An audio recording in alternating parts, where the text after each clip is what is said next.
when wise King Solomon ordained the construction of the temple in Jerusalem, many skilled craftsmen flocked to the Holy Land to participate in this sacred endeavor.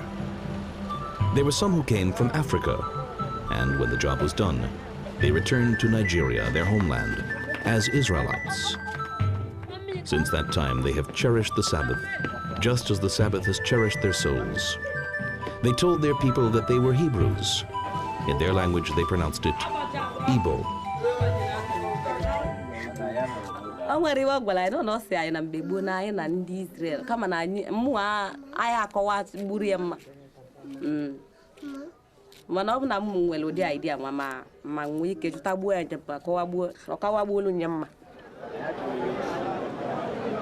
The Igbo tribe numbers more than 14 million people, all of whom were nurtured on this legend. The village elder is 103 years old. He is called Horse Killer, a nickname inspired by his courage. Horse Killer blesses the local chalk that symbolizes purity and sanctity.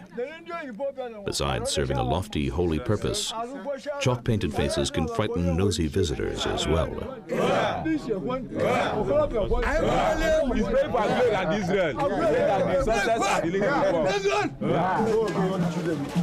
Aguleri village is located in Anambra State, in the heart of Igbo country.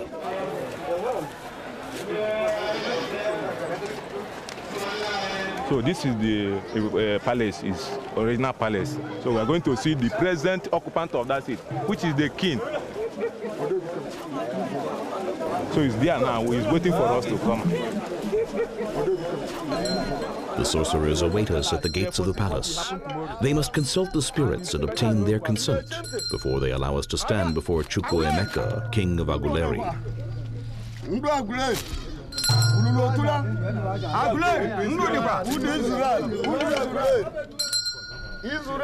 Possessed by spirits, they speak in a cryptic tongue that no one but they understands, the language of demons and spirits. Our guide whispers, "It is very similar to your Yiddish."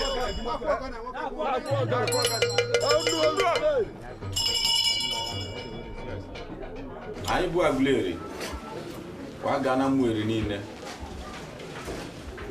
dị n'Afrịka na-enanya na ọbịbịa onugbu Israel bịakwasịrị anyị nwa abalị anyị nekwa ulu ka na anyị na-enanya onugbu ahụ na anyị bụ mwere ọ bụrụ ebe eji egwuri egwu maka na akwụkwọ nsọ nke si na saịdị unu wee bịa dịka Genesis 46 15-16 n'Iridia Iria anyị chọpụtara na Iria bụ nwa Gad.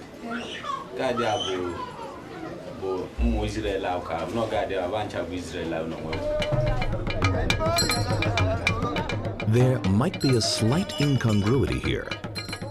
How can they be the descendants of King Solomon's laborers and of Eri, son of God, at the same time? The Igbo, who have flexible minds, have no trouble leaping from one legend to another. They do not dwell within the confines of Western logic.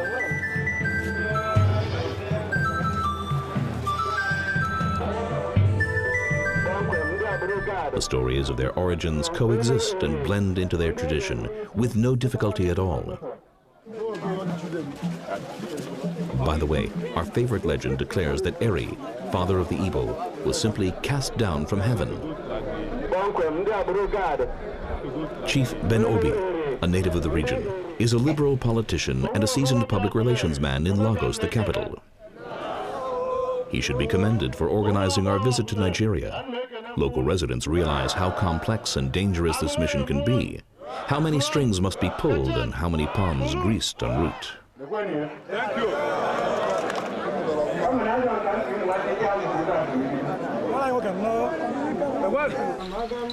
Behind the masks lurk the spirits. The dancers purify themselves and pray for strength to withstand the demonic struggle. Aguleri de gay kaka, Keribosi, Israel Vamanavo, Mandisrael de gay kaka. The bird is the medium through which they contact the spirits and express their wishes.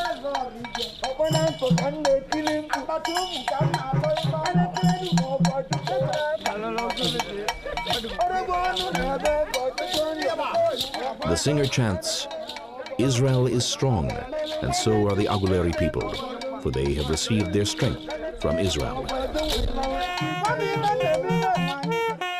The world of demons has a modern representative too, the policeman. Apparently, a disdain for law enforcement officers is not exclusive to Western society.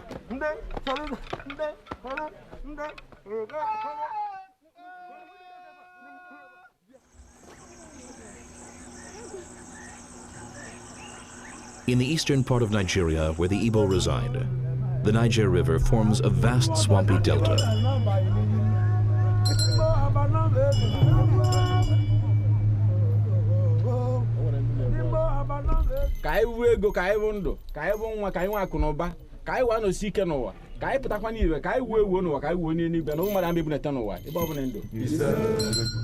King Chukwuemeka tosses offerings into the river, tea biscuits and sugar cubes.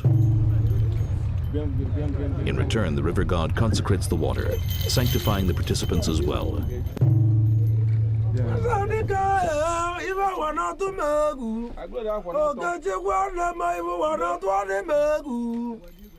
The eagle feather protects the king from evil spirits. On the riverbank, we are told, surreptitiously, there is a 9th century potsherd bearing an ancient Hebrew inscription. We were very eager to film this artifact. In our world, it would surely prove some theory or other. Unfortunately, we were told that it's impossible to see at high tide. Our hosts urged us to go on, claiming that many more legends await us.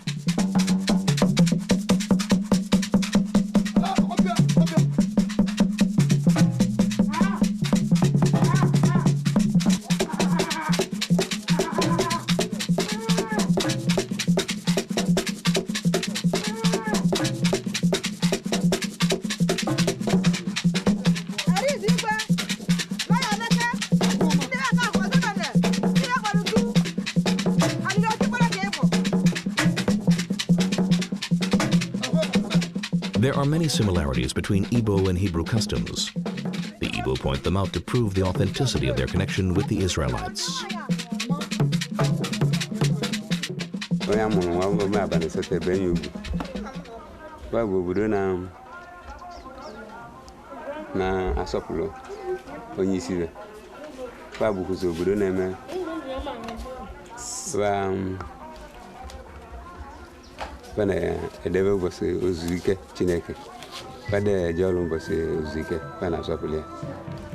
We visit the tomb of Eri, he who was cast down from heaven. Again, the spirits must be consulted to determine if our presence is propitious.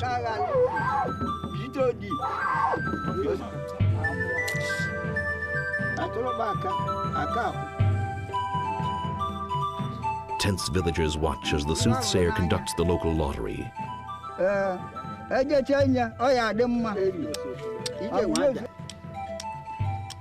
the results are, a rosy future is foreseen by the spirits. Contact with Israel will bring blessing to the entire region.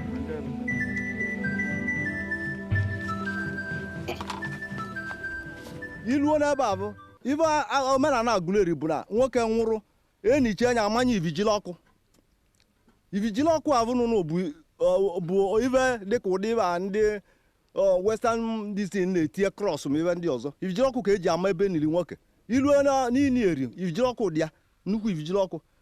You need one and code you if you look at ya.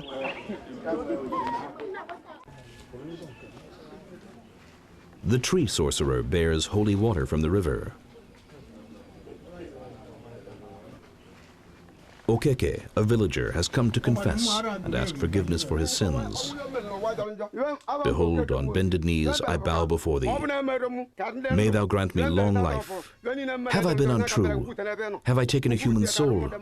Oh, judge me now and grace me with thy forgiveness. The aged sorcerer turns to the tree. You heard the man. Help him.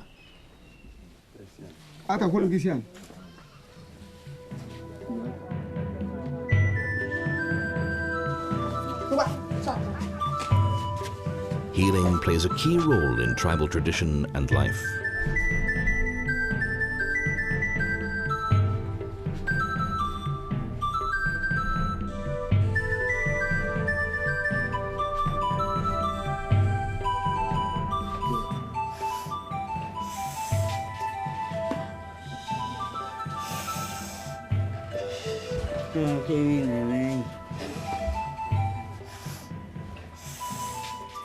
Chana, nke na mmadụ na-abịa enete m na gụọ nwakwụ ka na-abade mba ebe na ọlụ m ụlọ ọlụ m mara alụ maka mmadụ na ọchịkwu na akara aka. Aguleri has been engaged in a long-term war with a neighboring village. Local radio and television stations announced our arrival, asking the warring parties to declare a truce and enable the historic visit to take place.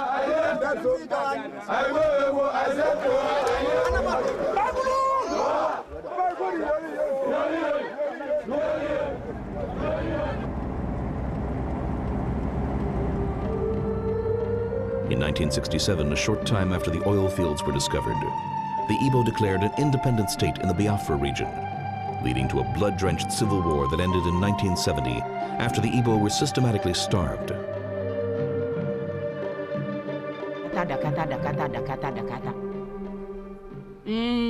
Ite nshikwe n'ọkụ mpalanya bụ ite wụfụ kele nwa m kebuga azụ gbaba ọsọ gbazie ọsọ anwụ anyị gbaziale joweli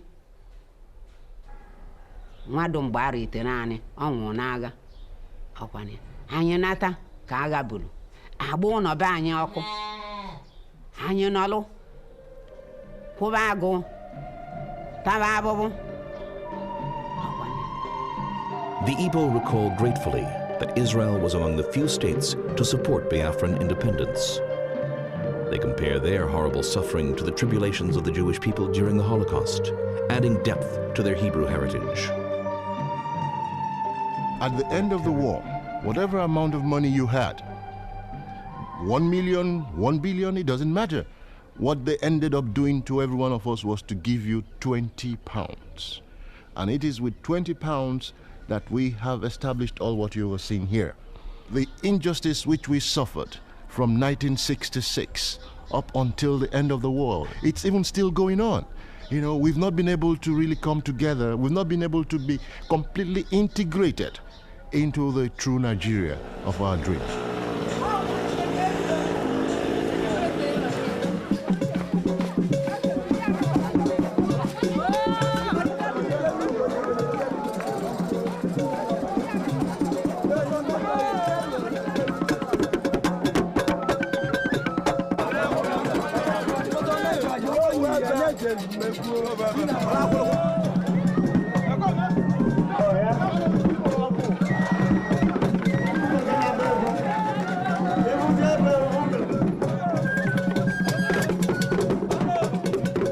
The population of Nigeria is estimated at 100 million. It is the richest country in Africa and the world's 10th largest oil producer. But all this wealth does not benefit its residents. A violent and decadent regime, rife with infighting, prevents national development. Signs of corruption and decay are evident everywhere. Enterprises are systematically initiated and then abandoned. Machinery lies idle without spare parts. Western progress intoxicated the innocent Africans, sweeping them into the maelstrom of flamboyant project building. This is a country that has, in terms of human and natural resources, it's about the number 5 in the whole global village. If you look at the history of the Nigerian people, there are people who have made their names, who have made marks in various endeavors. Even in the United States, you will find Nigerians excelling in various fields of sciences and arts and all that. We are the descendants of Eri, who was one of the sons of Gad, who was one of the sons of Jacob. The children of Eri left Egypt during the Exodus, mass movement of the people. The next day, we were invited to visit Nuri village, another ancient Igbo patriarchal site. Those they saw, they were Hebrews. But for the pronunciation problem among the early settlers, they pronounced it Igbo. The singer, affectionately known as Gramophone, praises the king of Nuri, welcomes the chiefs, and extends her best wishes to everyone present. She prays for the well-being of the important guests from Israel, and does not forget to sing her own praises as well. She reminds us all of her claim that the true origin of the Igbo is Israel. Our visit is covered extensively by local television and radio. An enchanting reporter was assigned to the event. This is Igwe's sister. This is sister to the king.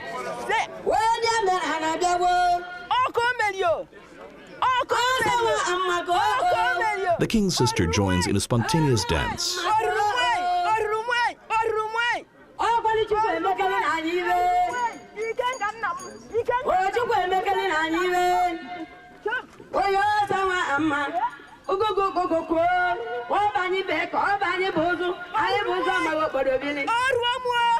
This is the Bible. The Bible reached the Igbo through the missionaries, but they claim it was already inherent in their Hebrew souls. This is the ark of Abraham. Recently, the Igbo underwent a mass return to their origins, following the discovery of the name Eri in the book of Genesis. To celebrate this revelation, they declared a holiday, Great Aguleri Day, that conveniently coincides with the birth of Jesus. Its acronym, Gad, is the name of the father of Eri and one of the lost tribes.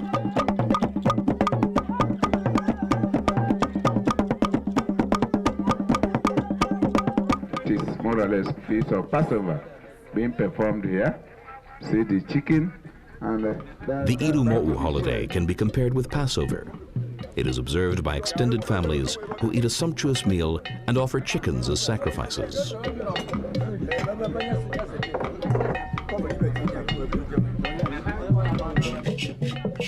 Like the Igbo, there are thousands of communities in Africa that associate themselves with the lost tribes.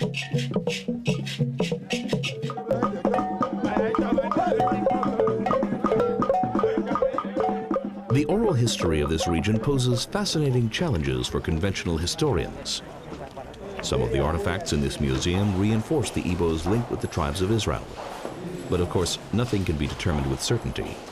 Several Igbo settlements admit that this staff is from the Israelites, and it was the staff that God gave to Moses and the rest of patriarchs when they were leaving the area. And we use it also to settle disputes between tribes or settlements. And below here, during our visit, there were rumors that an ancient Hebrew scroll was concealed at the palace. When we wanted to film it, our guide followed the local tradition and consulted the spirits. This time the answer was a definite no. We wondered why. Igbo tribespeople constitute the intellectual elite of Nigeria. Although the Igbo are still discriminated against, they continue to flourish.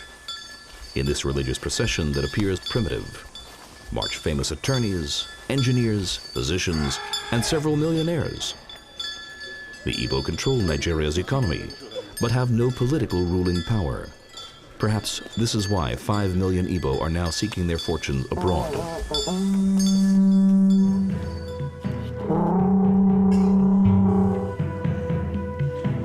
Every member of these seated chieftains has to come with what we call ofo. Ofo is the symbol of truth. You will notice that the ofo is placed on top of leaves You don't leave it on the ground. This leaf is the leaf of purity. The chiefs purify themselves in preparation for the Ilumo'o holiday. This 12-day period is the holiest time of year. Those who are not duly purified are liable to die within the coming year. This is a symbolic chicken. It's made of steel and copper for cleansing offo, to make it holy. I don't know where any of the priests might have gone to, and his offo is polluted. So we want to make sure that all of us came here with pure and clean offo. And of course, this is a palm frond. I'm sure you have palm frond in Israel. So he's now going to start from his own. He says he's making the offo holy. If anybody touched this offo while the person is defiled, not pure, whether male or female, may the offo be cleansed for purposes of this garden. This thing must have happened so many years ago. But the wandering Hebrews in the forests, before they came here, still remember to call on the God of Abraham when they want to break kola nut and talk to God. And they don't call him Abraham, they say Chukwu Abiama. Chukwu means God. Abiama is a corruption of Abraham. Chukwu Abiama. This is called Ebo, to keep out evil persons and evil spirits. 12 days to the feast, all married women from the particular compound will come and prepare food for their ancestors.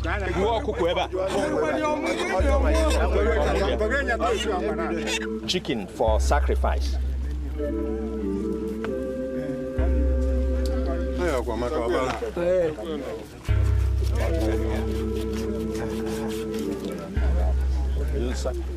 When the Igbo heard that their custom of waving the slaughtered chicken over their heads resembles a Jewish atonement ritual, they became very excited.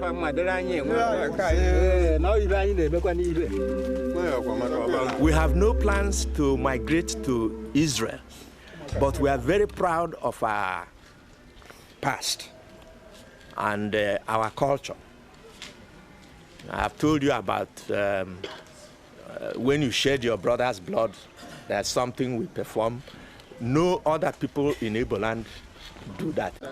If you are not holy, we have been emphasizing throughout this morning on the need for purity in spirit, in mind, and body before you go to the shrine of the ancient people. If you are not clean and you go there, you will not come out alive. That's what we believe. And most people don't go there. Yes, sir. Thank you, sir. But I know at times, there's what they say, church title and traditional title. Yes. I want you to emphasize, to elaborate more on those things. Sacrament is different from Ozo. And here in Nri, Ozo is not a sacrament under the Catholic doctrine. And don't forget, before you become a Zen, you must be dead and you resurrect. So all this story in the Bible about death and resurrection is not new to us.